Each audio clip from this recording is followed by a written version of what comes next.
It seems that a lot of the events that we're seeing right now are vibrational interference patterns into what would be a spiritually uplifting time with these changes magnetically in the sun. Interference waves are the fear-based interference in the regular wave pattern. You know, you talk about the simulation and the hologram, but if it is all vibration and frequency, which I believe it is, you could have interference patterns coming in on that continuously like a beat of a drum. Ladies and gentlemen, Rex Bear, Leak Project, how the heck are you? Fantastic day today out here in Southern Colorado. It's getting chilly, but that's all right. We've got the fireplace. If things do get where they shut the power down, we've got plenty of firewood outside. I've got, all the essentials. And so does this guy right here, David DuByne. It's great to see you, man. It's been way too long. So David was sending me some vital information that we're going to share with you. And if you haven't subscribed to David's channel yet, make sure to do so. Adapt 2030. What's going on, man?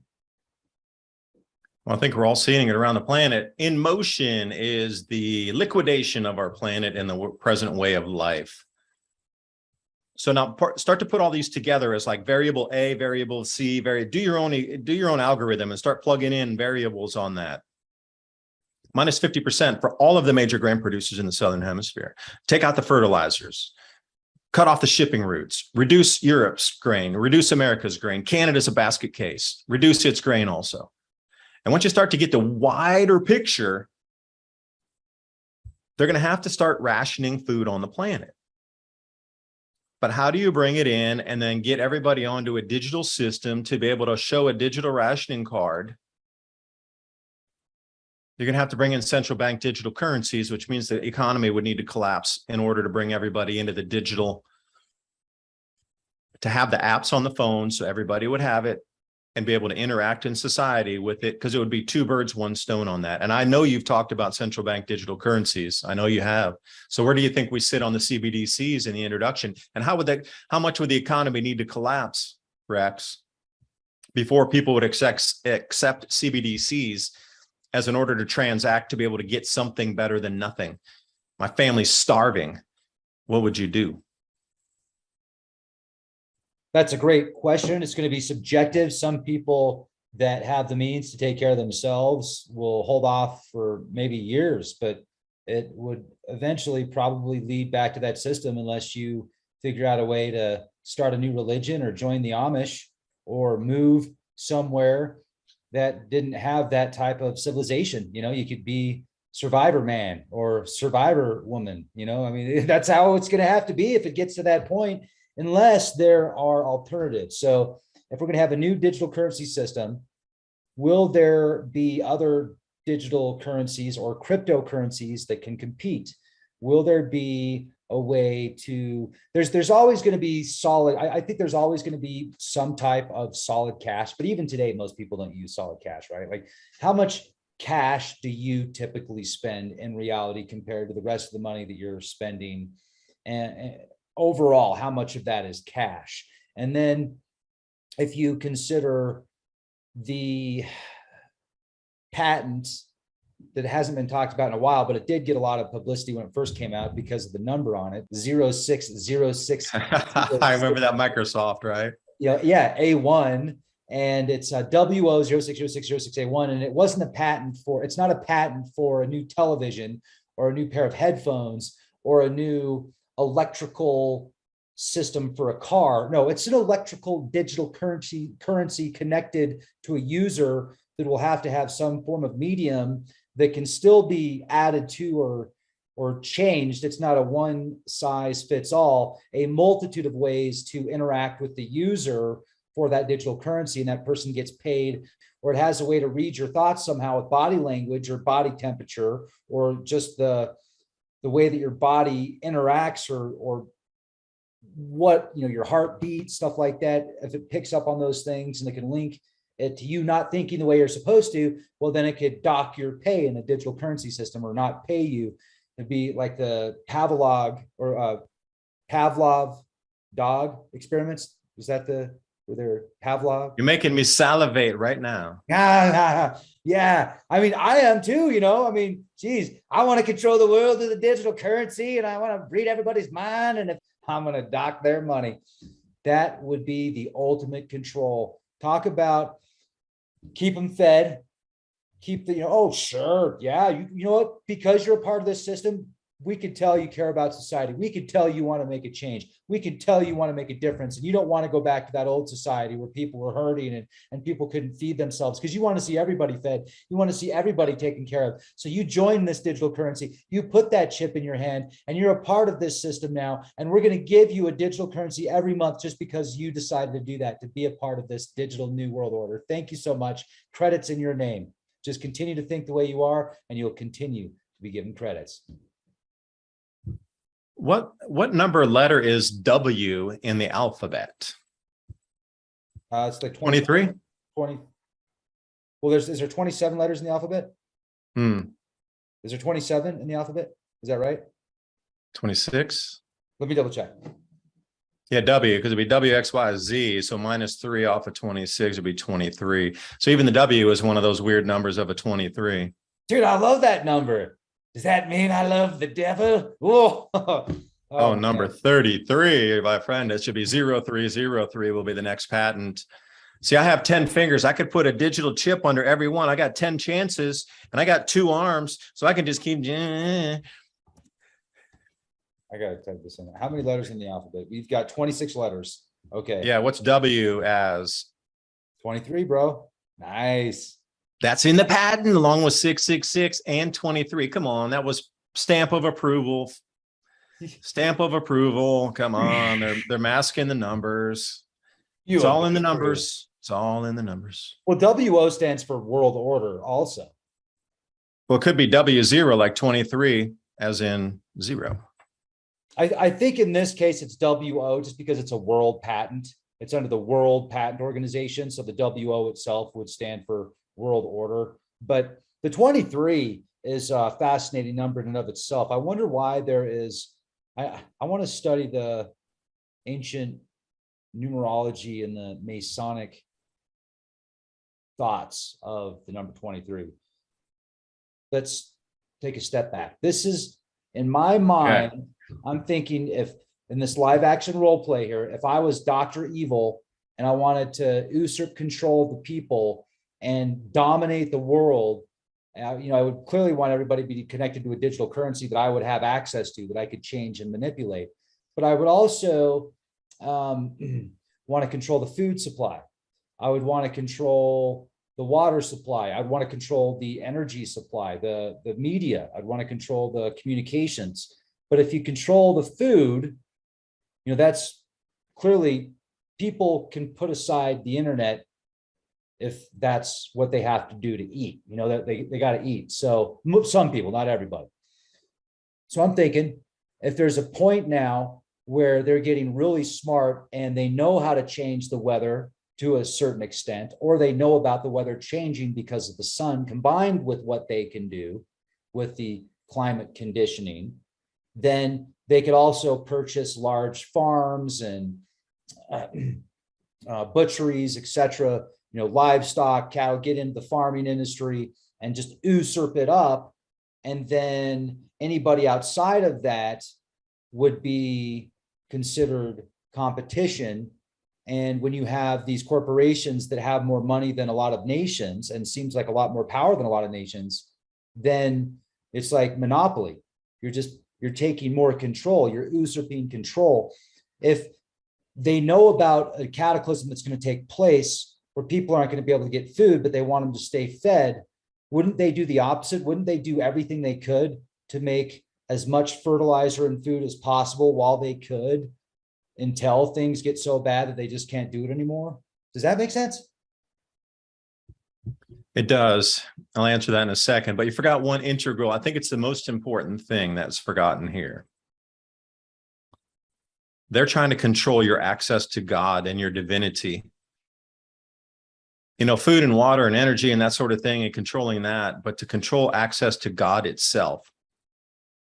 That's one big thing, that spirituality and activation of different parts of our brain and different magnetic fields that we're approaching into is something that I think is overlooked in terms of the control mechanism to create so much fear that it might interfere. It seems that a lot of the events that we're seeing right now are vibrational interference patterns into what would be a spiritually uplifting time with these changes magnetically in the sun.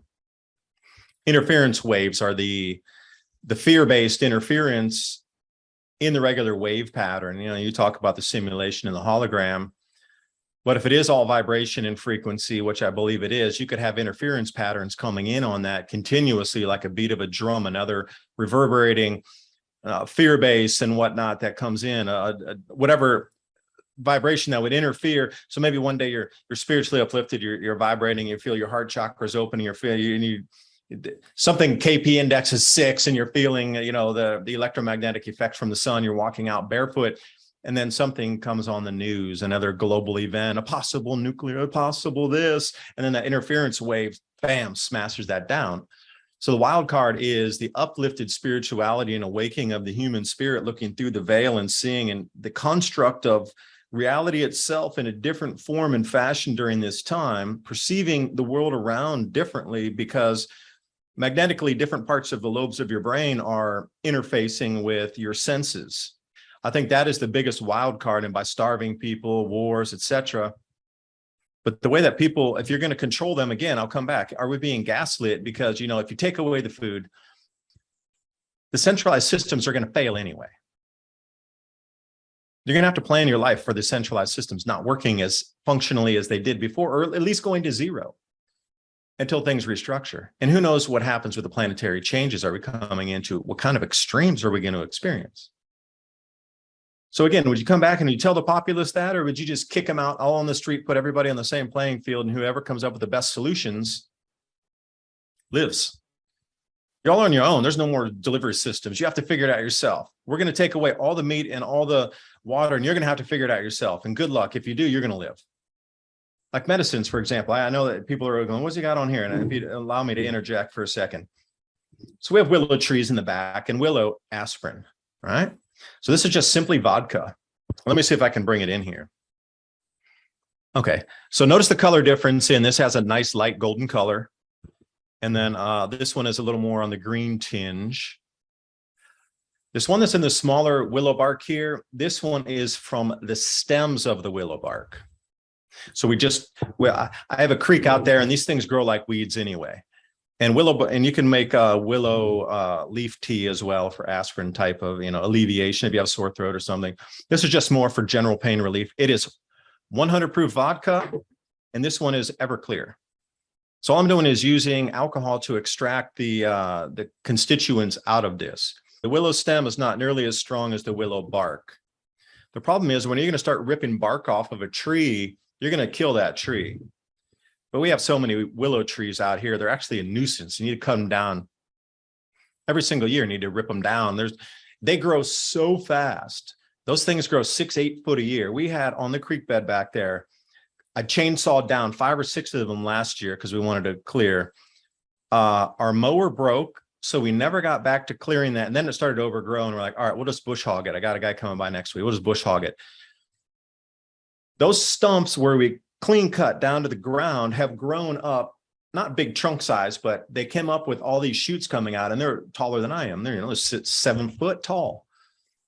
All of this willow bark stem and leaf, which is another type of tea for the throat, not medical advice, but I'm just saying, you know, if you go back through history, everybody's used willow consistently. So if I'm at the point of trying to create and look and experiment to do my own aspirin with alcohols and to extract out here, and I think I'm not ready yet. Even if you didn't have the alcohol, you could still chew on that to relieve toothaches and those sort of things. Like lantana is a good one to stop bleeding. I mean, the way that we're going to have to be forced, and I would say forced into a more autonomous lifestyle is going to have every system ripped away from us until you become the Amish. And I think that's what these global planners are trying. Oh, they're going to rip all the systems away, because they know that its current civilization can't be salvaged based on the cycles anyway. But are they gaslighting on the 500 whatever million people, and they just can't come clean? I don't know. That question keeps rolling around in my head more and more as of late.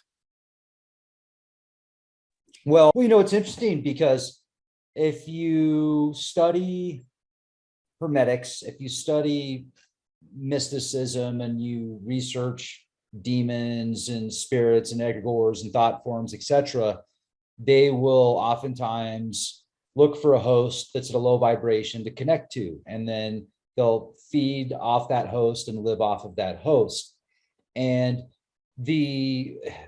first of all, this is so simple, and I bring this up a lot, but the fact that we don't have a 432 hertz across the globe as far as a signature for recording music and audio and video, that should absolutely be the industry standard, in my opinion, because that is a harmonious frequency. But if you have a disharmonious frequency with lyrics, oftentimes that are designed to create, music, musicians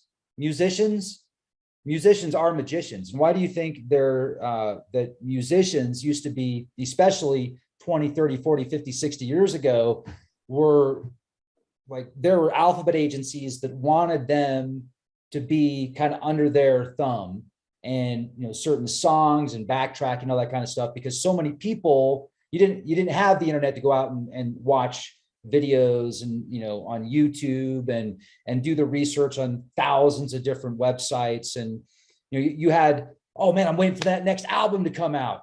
I mean, remember the 80s and the 90s? Holy shit, man. It was like, dude, I just got Faster Pussycat's new album. It's awesome. I just got Motley Crue's new album. It's awesome. You wait for that. But anyway, I'm kind of going off on a tangent here. I have a tuning. I have a 432 story for you. All right, let's go. So I'm speaking at the event over in Nashville, and Riser House Records, shout out, had Coffee Anderson playing. And I rode up in the elevator with him. I was like, dude, sometimes when you strike those notes, it kind of hits me in the chakras. And I was like, man, I really like those last couple of musics. He had Mr. Red, White, and Blue and a few other ones. And he performed for us live there. And he says to me, yeah, I tuned mine at 432. You noticed the difference, didn't you? And Riser House Records seems to have a lot of their artists that are at 432, and they're pinging and they're hitting the chakras with the vocal notes and with the combination of vocal from the singer itself, but also with the tuned instrument down on that original tuning scale. So if you're looking for country music tuned at 432, you're going to want to look at Riser House Records, because they have a lot of their artists that ping that. And I tell you what, listening to several of them, they all had the same thing I can say in common, whether it was male voice, female voice singing. The combination of instrument and voice would hit you in the chakras, and you could feel it like wham, but it was all just like this most magical energy coming through. And there's definitely a difference in the tuning, and I'll leave it there. Oh, there is. You can feel it. You can get a guitar, tune it to 440 and 432. You'll immediately feel a difference. So how much do you, and remember, folks, you only see 0.01% of the electromagnetic light spectrum if you're lucky, and your brain filters out 50% of that approximately. So there's a lot that's going on around you that you don't see. And so if there are powers that be that can see this and harness this and use people as tools, use people, like most people think that, how do I put this? Most people don't think enough. How about that? Most people don't think enough. And by not thinking enough and not giving your environment enough credit, you will miss out on a huge portion of life and evolution, true evolution. Be the change you want to see by actually doing something instead of just sitting on the sidelines, because you were made for a reason. You're here for a reason, and you're watching this for a reason. So do something beneficial, do something positive. And what do you see the next? Do you think it's just going to keep being like slow boil, but faster slow boil? Or what do you see being like the next big event? Another volcano? Super acceleration of everything to put whatever is in the plan next into play. Okay, that's on the thing that it's out of your control, pretty much. But what is under your control is, like Rex was just referring to, being the change. Like, what can you do to solve people's problems and help them get through this in a more comfortable lifestyle and enhance their lifestyles? See, that's where the win is going to be. It's going to be a win-win-win for you, for them, for society. If there's a way that you can provide your service, your mind, your skills, your whatever it is, to help us collectively Why do you think I spend the time? Why does Rex spend the time to do this? It's we're trying to put a message out to try to get more people to action, to try to use your skill set that you have currently to help humanity move through this. And if you can dial in that of giving information or doing whatever you do, maybe you're an herbalist, or maybe you're a welder, or maybe you're construction, or maybe you're a gardener, or maybe you can build greenhouses. There's like a million things. Maybe you can construct Tesla technology, magnetic motors. I don't know. But whatever you can do to help humanity move forward is going to be the most valuable thing that you can do. And that will be across the board. Why do you think these companies make billions of dollars every year? They're solving a problem. Now we're going to go down to the individual level and the community level and the town level, smaller communities of solving the problems. And there's always going to be value there. So if you think that, oh, I can't do this, I don't have a job, you can solve a problem. And that is the value that will then give you some sort of something coming back. Now that's something you can control. But in the interim of trying to weave through this, garden of weeds and thorns and flowers, the next big thing is to get everybody to a digital rationing card system and implement central bank digital currencies. No, look at this. I mean, if there's a digital rationing card, whether it's a card itself, whether it's under your skin or with your phone. On your phone, yeah. They have what's called now a super GPS technology. It's accurate within 10 centimeters or 3.9 inches and doesn't rely on navigation satellite systems. I wonder if that's implantable, where if you buy 50-pound bag of rice, that thing will be sewn in to the top of the bag. Because they have a lot of RFID chips right now in terms of global logistics and shipping, where they can track everything down to, they know exactly within a foot or two of where it is at the port, what ship it's on, Like they even have now, they've wired the science so good that an 18-wheeler full of, 5,000 boxes inside can just drive through a scanner, and they can scan every single box as that thing drives through and it's on its way, literally in seconds. That's how good the technology's gotten already. So imagine if they didn't remove the GPS and it synced with that. So if you bought your 50-pound bag of rice, you got your 100-pound bag of flour or whatever, and you start putting those things in the same place, like in your garage or, wherever in your closet, then suddenly, all those little dots will be in one area and it'll start to resonate like, ooh, that person's got a lot of stuff. So you have to wonder how far along they are on the tech to be able to track like bulk purchases of, yeah, they'll know that you bought it. Cause like you said, I use credit cards too. I use debit cards. Use of cash. I live near the Amish. I have to use cash. A lot of times I use cash if I go buy other things that I forgot my wallet. I still have some cash, leave some extra in the car. But that's one thing to track your actual purchase when you go into a point, a vendor, Visa, swipe that thing, MasterCard, whatever, Discover. That's one set of things. Okay, you bought this. But where did you put it afterward is kind of the disconnect, where they know that you have the item, but where does it go from there? How deeply synced is that system already? Are we 50 years behind? Because a lot of things that we're seeing in the public, and I know you've done a lot of programs on this, what we're seeing in the public is currently, how far behind in the tech do you think it is when we get to actually see it and we get to know what's out there in the real world, that it's now a thing of our world? What do you think? 30 years behind the tech? I mean, the thing about technology is, though, we're going Ray Kurzweil style here, like the singularity. Look at the advancements of technologies just over the past 20 years versus the previous 200 years. So, let's say physical 30 years from now, maybe that would definitely be a number that I would look at. But I've heard everything from 30 to 50 years. I don't know. But this is interesting. I want to show you something. Speaking of technologies, this is gonna blow your minds, folks. Check this out. The world has been waiting for 6G technology, but according to Chinese scientists, it can end up affecting our brain cells. And that's where truly what Rex said, this is where your own research comes in, because one size does not fit all in this equation. And that's the greatest thing, because if it did, it would be a disadvantage. But since it's going to be more of a custom solution for most households and most communities, this is the greatest opportunity in human history, right here, right now in front of you. Reframe it. You could go through in the terror and the fear and the scaredness and all these things. Oh, we're going to die.